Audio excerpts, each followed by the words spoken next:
Gen Z doesn't want to work anymore. That doesn't mean they're not working. They are working. They're working 40 hours a week and they still can't afford to live on their own. This is the difference between poverty in capitalism and poverty before. Poverty before, it was like, I'm in poverty because I'm like unable to work or I'm sickly or something. Poverty in capitalism is you are in poverty while you are fully working. They can't afford food and rent and healthcare. These aren't luxuries. These are basic necessities. This woman has lost 15 pounds because she cannot afford to eat and has boiled down to having only one meal a day because of her rent situation. There seems to be a massive rent crisis going on in this economy and people are not turning a blind eye to it, especially over on TikTok. In a widely circulated video, a woman admitted to grappling with a $500 monthly rent hike, expressing that she's had to scale back on eating food because she simply can't afford food. This video was posted by a TikToker who goes by Aura, who began saying that if there was one video of her that she wished would go viral, it was going to be this one. And surprisingly,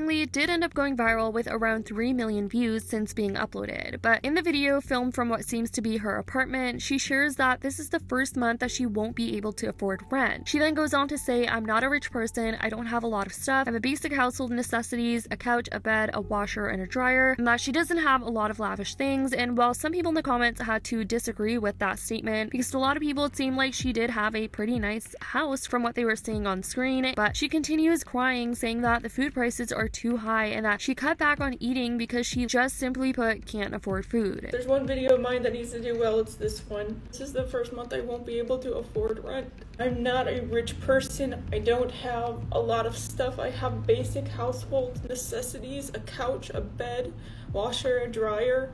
That's about it. A car. I don't have a lot of lavish things. I don't go on vacations and I don't spend a lot. Rent's increased from $1,300 to $1,800. The food prices are too high. I've cut back on eating because I literally cannot afford food. I've cut back on my favorite snacks, cat food, treats. I'm exhausted all the time for being overworked and underpaid. She then says this statement, which a lot of people resonated with, saying that she feels like she can't catch a break when you're grown up and you're poor, and she says that she doesn't need much to be happy and just wants to be able to live comfortably. Now, although a lot of people were sympathizing with her in this situation, Aura did respond to some of the hate comments she was getting, one where someone was commenting for her to get a job. She ended up responding in a video showing her returning from an 8-hour shift holding a dirty work shirt aloft. I literally just got home from work after an 8-hour shift. Here's my shirt. She says that her main concern stems from her rent increasing from $1,300 to $1,800, an even more substantial increase than that of another TikToker who was taken aback by a $100 raise in her rent. Now, of course, everyone's situation is different, and the point is, people are being a lot more conscious with their money in this economy, and it's just not as easy to afford certain things, especially with these rent prices. Put a finger down if you go home on your lunch break and you see that there's a letter in your door and you're wondering, why the f is there a letter in my door? I pay my bills are paid. You open the letter, read it, and it's from the new management company who just took office in December telling you that the rent is going up $100 again. So you go over to the office so you can ask the secretary a few questions. She's sitting in her car smoking a cigarette. You decide you're going to go back to work late from lunch so you can get some answers. You go into the office when she's done with her cigarette and you ask her, not in these words, why the f is my rent going up $100 again? She looking at you and you looking at her and she finally says, I don't know, maybe because they want more money.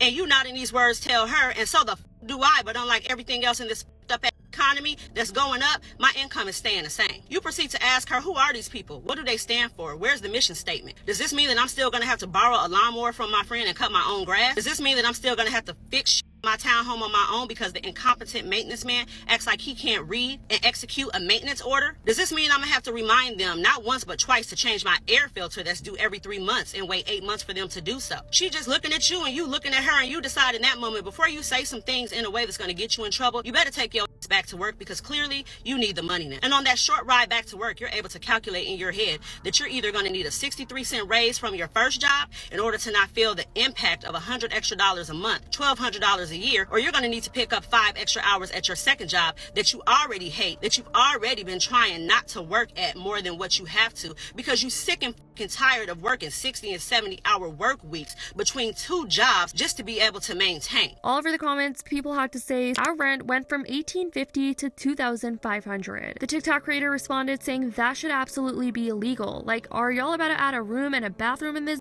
Someone advised the creator to actually go out and negotiate on the $100 raise, and the TikTok creator responded saying, I did. They said I still qualify. Basically, they are just pushing me closer to the poverty line. I just don't have as much free money now. Girl, mine went up by $225, and these apartments have never been renovated since they were built. Like, what? My house payment went up $200 this year, and all I did was sit and cry about it on New Year's. The bills keep increasing, but the income isn't. Rent goes up, but maintenance, upkeep, and property care declines. Now guys, I had not seen this article, but while I was researching for this video, I stumbled upon it and it fits seemingly with this whole topic. The New York Times actually ran this piece back in November, and I just want to read through some of this because I feel like some of it may resonate with some of you guys, make you feel less alone, or maybe even empower some of you guys who are trying to make better decisions about your future, especially if you're graduating high school. So let's dive into it. The rule of thumb that one's cost of housing shouldn't exceed 30% of their monthly income is becoming less realistic for many in Gen Z.